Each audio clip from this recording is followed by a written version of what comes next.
Hello friends, આજે આપણે બનાવીશું કાજુ મસાલાનું શાક. કાજુ મસાલાનું શાક આપણે ઘરે જ ગ્રેવી બનાવીને તૈયાર કરીશું. તો ચલો બનાવવાનું શરૂ કરીએ. તો સૌપ્રથમ શાક બનાવવા માટે મેં અહીંયા તેલ ગરમ થવા મૂક્યું છે. તેલ ગરમ થાય એટલે તેમાં લવિંગ, ઇલાયચી અને તજ ઉમેરીએ. તમાલપત્ર ઉમેરીએ. થોડું જીરું ઉમેરીએ. લીમડાના પાન ઉમેરીએ. થોડી હિંગ ઉમેરીએ. ત્યાર પછી આદું અને લીલા મરચાં ઉમેરીએ.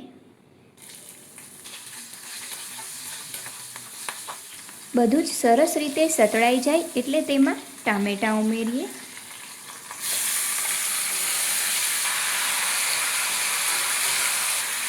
સરસ રીતે મિક્સ કરી દઈએ.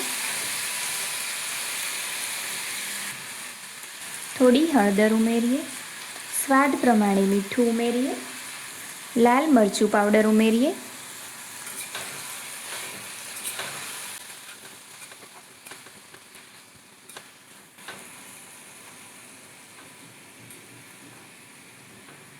જો શાકમાં તમારે ડુંગળી અને લસણ ઉમેરવું હોય તો એ પણ ઉમેરી દેવાનું છે.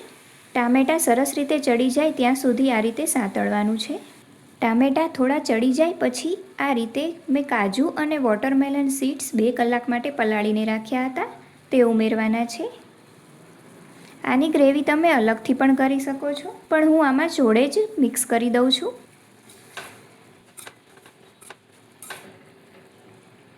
જો આ રીતે કાજુને પલાળીને ઉમેરવા ન હોય તો તેને તેલમાં પણ સાતળીને ઉમેરી શકાય છે. ટામેટાં સરસ ચડી ગયા છે. હવે તેમાં ધાણા જીરું પાવડર ઉમેરીએ અને લાસ્ટમાં કિચન કિંગ ગરમ મસાલો ઉમેરી દઈએ. સરસ રીતે મિક્સ કરી લઈએ.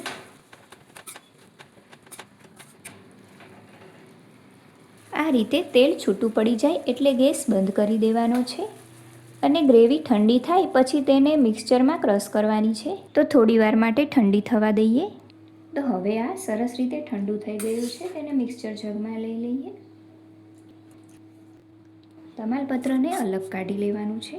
હવે આની સરસ રીતે પેસ્ટ બનાવી લઈએ. તો આપણી ગ્રેવી રેડી છે. આ રીતે એકદમ સ્મૂથ પેસ્ટ બનાવવાની છે. મેં અહીંયા કડાઈમાં ઘી ગરમ કરવા મૂક્યું છે. ઘી ગરમ થાય એટલે તેમાં કાજુને શેકી લઈએ. કાજુ આ રીતે થોડા ગોલ્ડન બ્રાઉન થાય એટલે કાઢી લેવાના છે.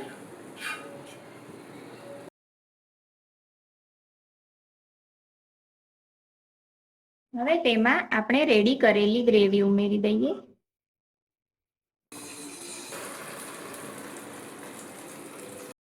ગ્રેવી થીક હોય છે માટે થોડું પાણી ઉમેરી દઈએ.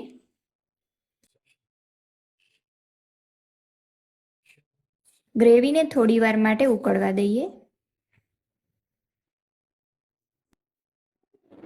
ઢાંકણ બંધ કરી દઈએ. ગ્રેવી સરસ રીતે ઉકળી ગઈ છે. હવે તેમાં આપણે શેકેલા કાજુ ઉમેરી દઈએ. થોડા કેપ્સિકમ ઉમેરી દઈએ. સ્વાદને બેલેન્સ કરવા માટે થોડી ખાંડ ઉમેરી દઈએ. પનીર ઉમેરી દઈએ. પનીરને મેં આ રીતે છીણીને રાખ્યું છે. ફ્રેશ ક્રીમ ઉમેરી દઈએ.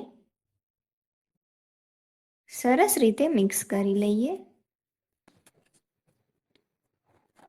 આ રીતે ફ્રેશ ક્રીમ ઉમેરવાથી સ્વાદ ખૂબ જ સરસ આવે છે અને કલર પણ ખૂબ જ સરસ આવે છે.